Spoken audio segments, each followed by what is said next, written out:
So, Sonic CD. That's a funny game to cover in this series for me. I mostly want to share my personal feelings on the games, and this one I actually changed my mind a lot on it throughout my life. See, the best way to describe Sonic CD is that it's basically an alternate universe Sonic 2. They both add their own gimmicks, but where the latter try to fix problems in Sonic 1's designs, the former double downs on the ancestor level design philosophy, which, as you may remember from last time, personally didn't really enjoy. Certified Sonic heads already know this, but I will tell the story again for everyone else. After the success of Sonic 1, the original co-creators of the game were split into two teams.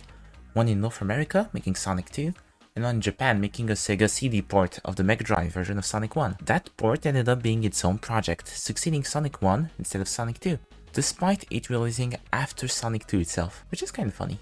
Never had a Sega CD, or Mega CD as it's called here, so the version of the game I played first as a kid was in Gem's collection. I don't have many memories from that time, but I do recall I liked the game enough. Not more than Sonic 2, but definitely more than Sonic 1. The version I've actually played the most was the mobile remake, which was the first gap, quote-unquote, in Sonic CD ports, as it fixes a lot of problems like the weird spin dash it originally had, and also added improvements like widescreen support. Like last time, this version now lives in Sonic Origins with new additions like playable Amy, a playable Knuckles. We won't tackle these too much today. However, we are going to be talking about this version exclusively because it was the version most people I know played Sonic CD. It wasn't exactly an easily accessible game back then. Also, it doesn't exactly fit my script for today. Sonic CD requires me to talk exclusively about its gameplay, or at least mostly about it. But I have to say, Sonic CD's intro was literally a main event in my life. It kind of bridged the gap between Sonic and Goku even further, and gave classic Sonic this kind of visual identity that I still keep in my heart nowadays. Anyway, alright, so once gameplay properly starts, that sure is a Sonic. Players coming from Sonic 1 won't feel too lost, as the Sonic 2 players only have a head start in knowing how the spin dash works. Now, CD also introduces another move, the Super Peel Out. This is performed by holding up and the jump button, and the most accurate way to describe it is a faster but vulnerable spin dash. Foreshadowing, you rarely get to use it. That aside, CD's claim to fame is a time travel system. Each level is separated in 4 temporalities, that each have a different level design, visual aesthetic, and soundtrack.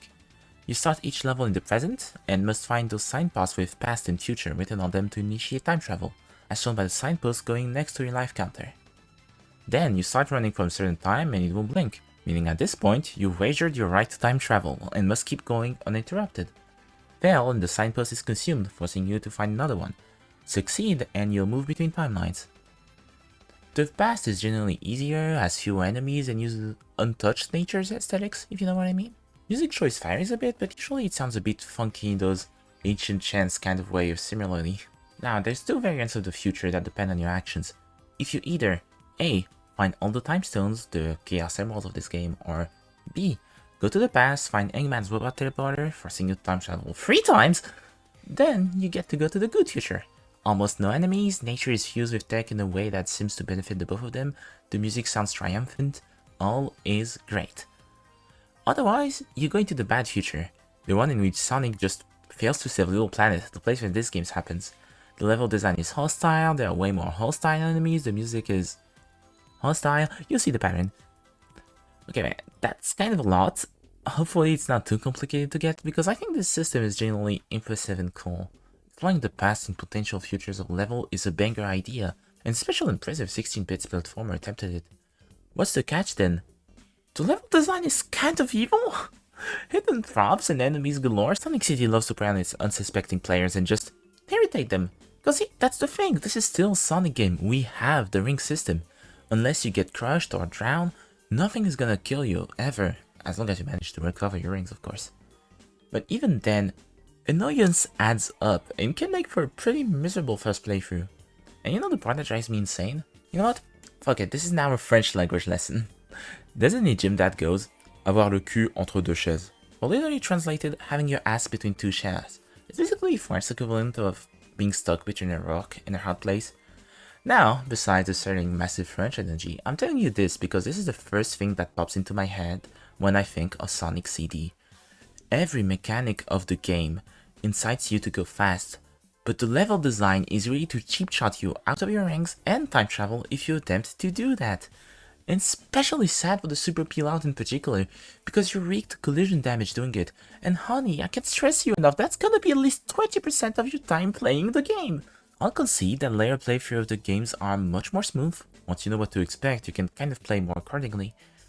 But is your first playthrough of the game gonna be fun enough to warrant another go? I really wonder. Honestly, do yourself a favor and play the Sonic Origins version of this game. Anniversary Mode removes the life system from all of its games, and honestly it benefits CD a whole lot. Being able to just restart the stage when you fail time travel, lose all your ranks to access a special stage, or just fail the special stage is honestly priceless, and makes for a much more fun experience. That was a lot of grievances, and honestly, it's gonna be hard to counterbalance, but I promise there is good on Sonic CD. Firstly, the bosses. Not all of them are winners, but a lot of them do introduce different ways to damage the boss in creative ways. My favorite being Metal Sonic's fight being a race. Yeah, it doesn't happen nearly enough in the franchise somehow. We're gonna have to wait unbelievably long to get that one again. And second, the special stages are actually kinda fun. The method to access them is still the same as Sonic 1, so it sucks ass. You get less chances to bring 50 rings to the end of the stage when the level design loves booby traps, and you get less second chances when the number of allowed tries is contingent on the number of stages. But what can you do except buy Sonic Origins to get that sweet retry function? The stages themselves are where it's at. You get into this 3D space and you must chase and destroy UFOs with a spin jump within a limited time. They contain various goodies to help you when you do so, mostly more rings or just time. Sonic, much like in normal stages, finds his life expectancy highly reduced by water, so you've gotta avoid stepping on it. Destroy all UFOs with one of the sparkling time stones, which allow you to travel directly to the cute future instead of bothering with a tedious process. It's not as good as a reward as Super Sonic, but honestly, it's still very useful. It's fine. It is absolutely fine. The last good thing about playing the game is that the stages have a strong sense of ambience, I want to say. They're not as explicit in their theming as Sonic 2, they tend to be a little bit more abstract. They're definitely not prettier than Sonic 3, but they managed to leave a lasting impression with their highly diverse colors, strong soundtrack, and of course, the different timelines versions. I also want to touch up on something I realized while writing this video, which is basically just me recollecting every memory and feeling I have related to the game, writing notes and then going, alright, I'm ready. It's just how surprisingly much Sonic CD brought to the franchise for a game that is not often brought in conversations when you speak about the Sonic classic titles. We have the characters of Amy and Metal Sonic, which are clear fan favorites and appear in many of the games and extended material like the comics and animated series and whatnot. We have the Super Peel Out, which is, admittedly, kind of underutilized. Triple Trouble, Lost World, kind of Mania, but it's unlockable that replaces the drop dash, so I don't know if it counts. But each time you see Sonic's feet taking that figure 8 form, well, you know where it comes from. And finally, this is especially relevant in our current era of Sonic.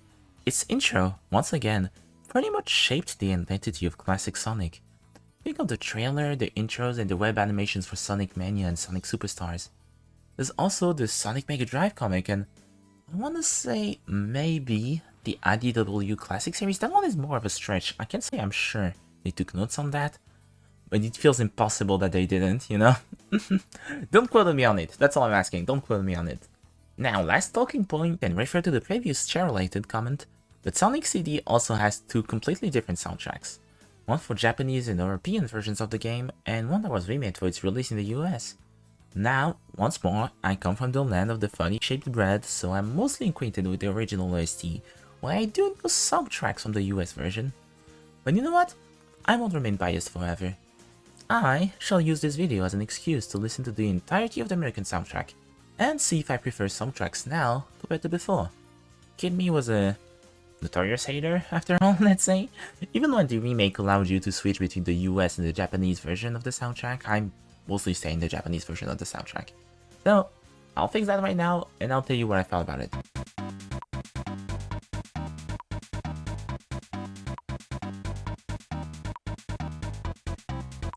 Alright, I'm back. I wanted to comment track by track at first, but it was gonna be too long for the kind of videos I want to make. Maybe you can do a deep dive in a dedicated video. But in general, Japanese soundtrack goes for an energetic, groovy kind of vibe, while US feels more atmospheric. I want to say tame, but it's not exactly the right word. It's just more moody in a way. I found myself liking the US tracks way more than when I first heard them, honestly. Mostly as much as their JP equivalent, with some outliers like Present Collision Chaos that I actually prefer to the Japanese tracks. There are some times where I feel like the US version just gets too much. Having a song that's more dramatic than Mephiles' Buff's theme for a fucking pinball machine boss sounds way out of place. I'm not a fan at all of that one, the Game Over theme. Yeah, so, due diligence done, I like the US soundtrack way more than my little hater kid self did, but I still kinda prefer the JPA one a lot. Oops. And that's Sonic CD. Sheesh, a lot more negative talking points this time. Against my will, mind you, I'd really love to appreciate Sonic CD more, cause I think some of its concepts are absolute bangers that should, at the very least, be regarded as such if not attempted again. Just in a better game. I'll definitely have more positivity next go around as we tackle Sonic 3, but in the meanwhile, let's do our usual little thing. Should you play this game? If you played Sonic 1, it was the best experience of your life, sure. Maybe if you just want to mess around the more fun parts of this game, if you're willing to ignore all the rest. Or if you're just doing Sonic Origins story mode, also, I guess that works. Which version of the game should you play? Sonic Origins, no question asked. And where would I, or Citron, rank it on the tier list? C tier, honestly.